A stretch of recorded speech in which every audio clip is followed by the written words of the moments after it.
Caribou Weather Dude YouTube channel. Gonna give you some weather for British Columbia on right through to Manitoba for this work week. Looking at the fire situation most definitely. And a couple other stories this week as well. Okay, hit like, share, subscribe. Joey on the Caribou Weather Dude YouTube channel. Let's go. There it is. This is bad news.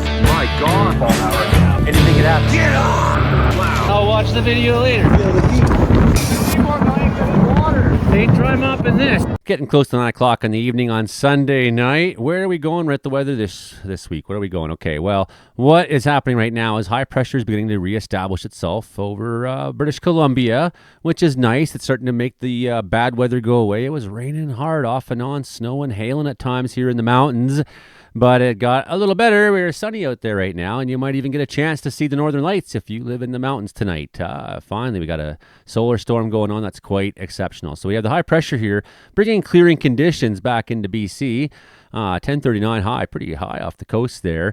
However, it's also bringing cooler air from the north down with it so far, right? So we're not getting the enjoyable warmth in the days ahead for a lot of us. No, but hey, that's okay. That's okay. It's going to be a little nicer than it was the last 2 days and not too hot or anything either. Okay. Then we got the low pressure system that's now heading towards more or less Arviat. It's started forming out here in Alberta. Most of that went through BC yesterday and landed here and begun to move its way north. It brought heavy winds into Saskatchewan today, very, very strong winds. So there's a lot of fire activity associated with it. This will cool things down a little bit, but as you can see, it's not bringing a lot of moisture. However, we got these thunderstorms that are going on down there right now on the USA side. And as you can see, some of that is moving kind of up past. So we've been kind of watching the models. Where's this going to go? Is it going to go south or more up this way? I mean, we might get lucky because even look right now, what's going on right now in Western Canada is a little bit of rain where we weren't necessarily expecting the rain to come. So it looks already to me like this system, although it's going to come through the night, might move a little bit more towards this direction. I'm hoping to see some rain on our target fires there today, which are these guys down by the Ontario border. I'm hoping that some of this rain can make it up there tonight. So that's one hope. Good news is that there's more rain in this than we thought was going to happen. Almost all the models kind of had it pretty dry. As you can see on radar right now, we do have a fair bit of rain that's moved through Manitoba this evening. It's moving through, and hopefully that'll deliver a bit of rain to our target fires, try to cool things down a little bit. One of the bad things that's going on, however, right now is that associated with this frontal system that's coming in behind this low, unfortunately, is a bit of lightning that's been striking up along some of these boundaries up here, right? So we've had some lightning activity in the past half hour or whatever up there. So that's something we're concerned about. Where's this all been going today? What did it look like? Here, we'll just try to give you a little bit of a run through. So one thing we've been seeing is the thunderstorms coming on the backside of this low. The counterclockwise motion of the low is pulling some rain and cloud cover down on some of these fires in Alberta, which is nice, but look at the amount of lightning that's kicked off there. So we're really concerned about new fire starts being a story up there. We're starting to see more and more dots appearing in the north. We're starting to see more areas lighting up and getting some activity on them. So I'm a little bit concerned about that. I'm hoping some of the fallout from this precipitation can come onto our main target area for the fires. I mean, I'm really hoping to see that. I'm not saying that's what's going to happen, but there's a few things that surprised me this evening about where the low's going, and one of them is that there's been a little bit more rain in this tail. Maybe I forecasted that, but for some reason I feel surprised about that. And then I guess just the way this motion's coming in behind, I'd really like to see some of this lingering moisture make it into Saskatchewan. I'm not saying it's going to, okay? That's my hopes right now. As you can see, BC is into this pattern. Weather's coming out of the north more or less for us. Unfortunately, however, at the time of recording, there's over 200 lightning strikes to the areas east of Split Lake. So fire start possibilities in Manitoba still tonight, absolutely. I think there's some thunderstorm activity touching off down in southern Alberta in the Pinch Creek area at this hour as well. The only thing that's not fire-related on here right now for warnings, that's not smoke-related, is frost advisories in some parts of Ontario. So there's a little bit of frost advisory up there in Ontario today. Other than that, okay, Sunday, June 1st, we had some maximum temperature records set yesterday. And this surprises me. Again, I'm a little surprised. 32.5 in Castlegar, 32.4 in Creston. So that's pretty warm down there, considering that we had snow happening on our mountains here yesterday in the early evening, right? In terms of Nunavut, seeing some daily temperature records, 12.1 in Cougarak, And Taloyoak, I hope I said it right, 6.2. I mean, that's very far north. Very far north. Quebec, seeing some pretty heavy rainfall. Okay, last scans. What do we see today? A little bit of activity in northern BC. Looks like G90216. A little bit of activity. Seeing some fire activity in a few places out there. Up by Dunes, Keith Park there, Frogadaga Park. A little bit of activity there. A little bit of activity by the BC Alberta border. Nothing too crazy, though. The thunderstorms came through. They brought humidity. They brought cloud cover. Kept things a little calmer there. I'm worried about how many new lightning starts we had from the line that moved on down. What do we see in Saskatchewan there? We're seeing fire growth not necessarily evenly distributed. Like here we have it running more or less to the northeast. That seems kind of the normal flow. This seems to have sort of a normal flow. There's other ones, though, that when you get through here, it looks like there's fire's been burning in some odd, awkward places. So a little bit of growth on all these guys. I'm kind of encouraged, actually, that I don't see anything too insane on a lot of these. So they took a lot of wind today. I'm hoping that the down conditions maybe had a bit of a positive effect, because I'm not seeing like tremendous growth signs on a lot of these fires the way I expected with the wind. You know, we were hoping that the humidity level would come with it. We were hoping that there'd be cooler temperatures. We were hoping that there'd be some positive impact along that line besides just the negative impact of the wind. Pelican Narrows there, some burning around the community still going on. Today, it looks like a lot of that growth is in the direction you want to see it go, more or less. I think like the northeast is the direction that officials can plan for, in the sense like, well, that's the way fires usually go.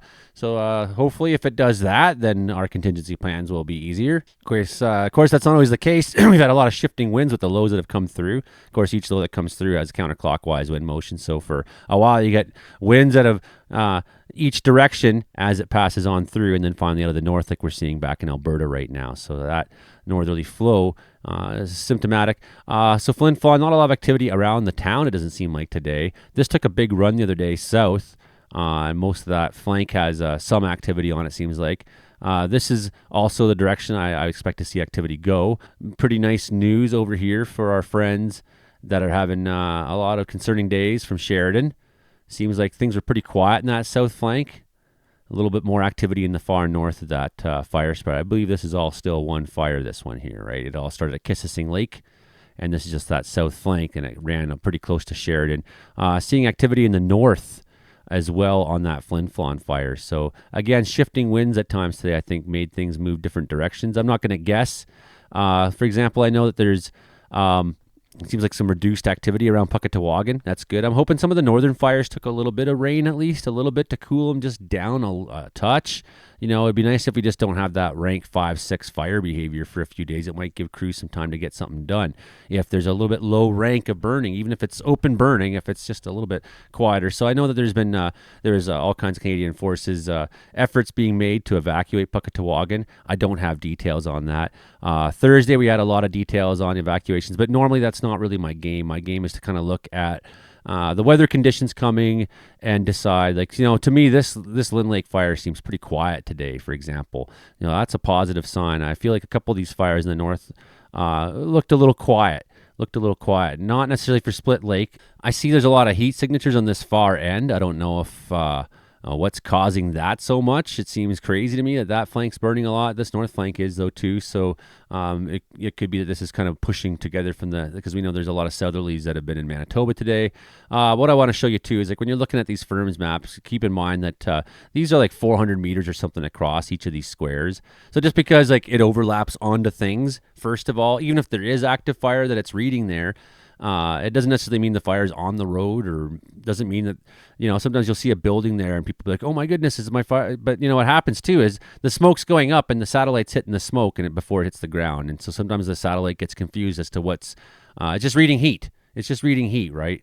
And it reads heat where it reads it. So sometimes you're actually reading the smoke. So I find it's good to wait a day after a blow up on these fires and then look again and see what they did do and didn't do. So over at Cross Lake, there's been a lot of concern for Genpeg there, and there's a dam there and whatnot, but it's nice to see a lot of that activity away over by the Drunken Lake area. And Red Fire had a lot of activity. Look at that, still showing hot spots on the last scan into the night there. So like they're nearing midnight Ontario time or something like that. they're it's probably midnight. I think it's about 9 o'clock right now. I'm making, what is this? Now I'm at 9:34. I had to reshoot this, so it's taking me longer.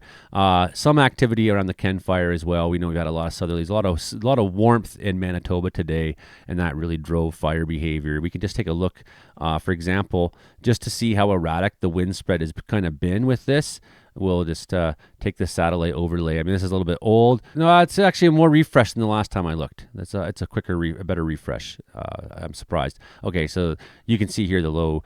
The cold front is firmly in Manitoba there. You can see there's been the drier slot. Some activity burning these fires there, producing a fair bit of smoke off those ones. Some of these guys are under cloud cover. This is good to see. Even if it's just cloud cover and not rain, cloud cover keeps the sun off them, reduces fire behavior, reduces activity. So we want to see a lot of that. Cloud cover stick around there the next couple of days with the thunderstorms. So that's the one problem. We have a lot of thunderstorms that are going to be coming along this backside. The low sitting up there in the north. And it's helping for the very border areas of Saskatchewan, Manitoba, and whatnot, up to Nunavut and Northwest Territories. But on the backside here, we have a lot of thunderstorms. We got days of thunderstorms. And I think so. What do we have? Alberta had thunderstorms up in the north there, Thursday, Friday, Saturday, Sunday, Monday, Tuesday, and maybe Wednesday. So what are we talking about there? We're talking like 6 days, I guess, of potential lightning strikes that are going to be going on in this region, especially. We'll look at that here in just a second. So Monday, we got that low sitting up in the north. Like I said, it's putting a lot of precipitation up there, maybe keeping things cooler too. Definitely keeping things cooler and keeping things a little bit more humid. So that's nice for the north there. They need that. Still, our target area for fires remains one of the warmer areas in Western Canada. One of the warmer, maybe some areas hitting into the 20s there in Saskatchewan. So it's a bit of a cool down for sure from 32 or whatever we had a few days ago. Cooler in the Caribou, cooler down south, even Vernon only getting to 19 at 4 o'clock in the afternoon. Our big concern on Monday is the thunderstorm potential, which doesn't visit BC. Here's the deal for BC if you want a short version of our weather here this week. Nice. It's nice. A touch cooler than it was. Nice, clear, and getting warmer as we get towards the weekend. That's more or less like the story in BC. So we're going to see this improve day by day by day. But this line of thunderstorms, you can see this low is barely moved now. It's sat there now. It hasn't moved. It's strengthened. It's got down to 984 at some point, or will.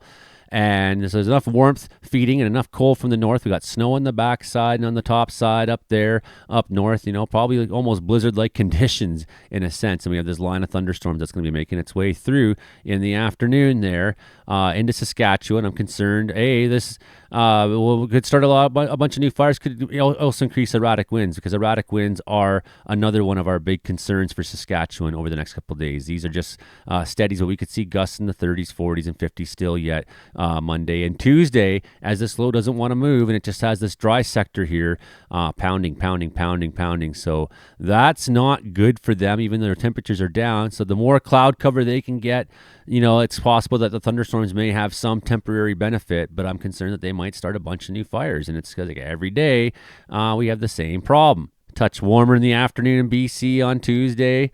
Low barely moves, starting to head out into Hudson Bay, still in behind it, thunderstorms through Manitoba, through Saskatchewan, still lesser ones, definitely no chance, I don't think, of severe storms up along that line and Tuesday, and that will put a little bit of precip through the region, so that's nice, but it's not nice to see as much lightning as there looks to be in the next bunch of days. So it's like, well, you have this cool down period. Well, what if it warms up after this and all those lightning strikes that managed to take root out there start popping up by the weekend as we get back to warmer and warmer temperatures? So that is my obvious concern. And again, Wednesday, thunderstorms up through that Alberta plain, and getting touch warmer in BC again, getting a touch warmer, breezy in the north there. Finally, that low is departing, bringing strong winds into Manitoba by Wednesday. That becomes a new section of concern for us as we get into some of these areas where fires might be. Now, those are just steady winds at 20 or 30. That's catastrophe. Wind gusts get in there as well. That really stokes fire. That just throws shit in the air. And so we're really hoping that that wind can be short-lived. Again, each day warming up. Now we're getting back up into warmer. We're into the 20s in Northwest Territories again, into the 20s up there. Okay, well, let's head to Wednesday. And this comes with dry air. That's the other thing I got to mention to you here is a lot of the humidity again. Even Monday, a lot of the humidity again in below this low. It's the dry sector in below the low when it's here. So if we go back to Monday when that low is still firmly there, look at this is the dry sector. All right. So even then, we got strong winds and low humidity for number 20%. So we could see crossover weather with strong winds at that time. Right. So it's not over. The story's not over at all. Right. Humidity still, even in BC, drying out fast. And we look every week where we at for humidity, getting drier. Fuel's drying out. Fine fuel's drying out first, of course. Larger fuel's drying out each day, getting drier this week. We're going to see some changes in BC starting on Thursday, but that's when we're going to start bumping into our warmest temperatures too as we come towards the weekend. There's a very warm weather down there in Washington State. It's not far away. We could have a little bit more of that spill up than we realize again. There's some unpredictability here. I'm going to just tell you, seeing that high and that low that close together, that's not going to be how it probably plays out.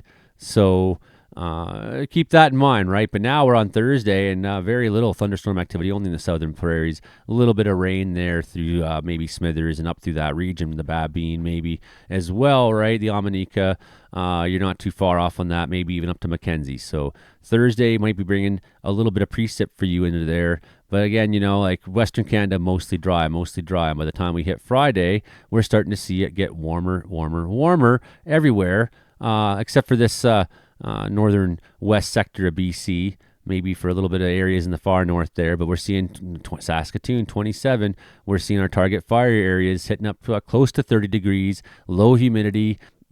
Fires are going to keep going. Nothing's been resolved.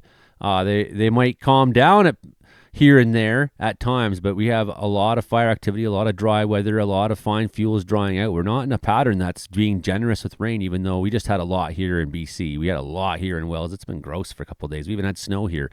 So our fine fuels, it's very green in some places. We're in better shape than almost everybody on the other side of the Rockies, basically. And that includes our own sectors of BC that are on the other side of the Rockies. So Friday, we're getting warmer in the afternoon. We're talking 20s in the prairies. I'm a little bit further ahead there. So if we back up to what's 2 o'clock our time or something like that, or 12, you're more seeing the heat of their day on, right? But so keep that in mind too, that 1500 hours is Pacific Standard Time, not Saskatchewan Standard Time, whatever. Our target areas for fires are right in the line of some of that heat, man. They're right in the line of the heat. And so if there is any downturn at all, because of thunderstorms and things keeping it a little bit cooler and whatnot, it won't last for very long out there. Where are we going in the long term? It seems like we're heading back to warmer for at least a little while. It seems like we're going to have that same pattern we just had play out more or less again. All I know is that it's going to start warming up by this weekend. We'll see where we go with there. Some X factors are like this atmospheric river basically heading up into Alaska there. Look at that, stretching from Japan, stretching from the Philippines, like solid line of precip. Sitting up there, hitting into Valdez and Seward and areas like that up into Alaska, right? Is this going to do similar things to the last one here? Is it going to budge? Is it going to try to force its own low in this weekend and create another line of thunderstorms and lows? And if it doesn't, does this one get delivered in? There's just some uncertainty, I think, as we get more than a couple of days out in the model. Like, I'm pretty confident about everything between now and Friday to be more or less what I said. But I think as we get into next weekend, we got some big lows that, this can budge a little bit south and that low can come closer in, or this high could grow a little bit, so there's just factors that you're going to need a few days of things playing out to see which direction they're really going, So I always feel like between 1 and 5 days, I always feel pretty good about my forecasting, and I feel good to say this is what I think is going to happen. Some form of this will happen, very close to what I said is going to happen. Whether or not it can start to deviate more and more as you get 7 days out, 10 days out. And, any forecaster will tell you that.